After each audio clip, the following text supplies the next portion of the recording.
पास्काचे दुसरे सातोळे सोनवार. जुवावा प्रमाणे जेजू क्रिस्ताचे शुभ वर्तमान. अध्याय 6 वळी 16 ते 21. सांज जातूस ताचे शीस दर्याशी देवून गेले.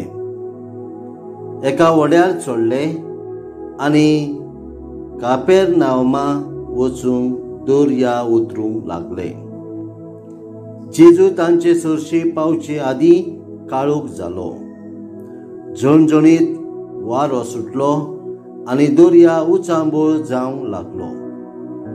सुमार 3 की 4 किलोमिटराची वाट तांडून काडतोस तांणी जेजूक दर्याचेर चलता आनी व्हड्या लागीं पावता तो देखलो. तांकां भंय दिसलें, पूण ताणें तांकां म्हटलें, हांव तो, भियो नाकात. तेन्ना ते ताका व्हड्यान घेवंक करताले, पूण थंयचे थंयच ते वेताले ते तोडीक व्हडें लागलें. जेजू क्रिस्ताचे शुभ वर्तमान. हे वाखांडी तुका क्रिस्ता.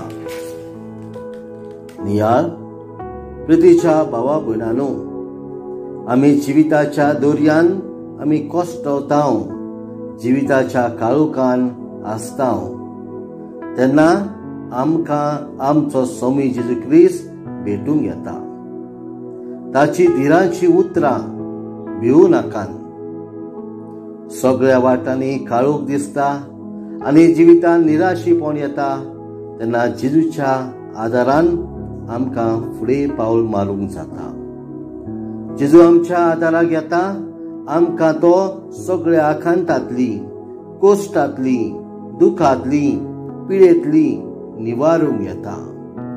त्या सुम्या जेजूचो आदार आमकां सदांकाळ मेळचो म्हूण आमी मागुया. आमेन.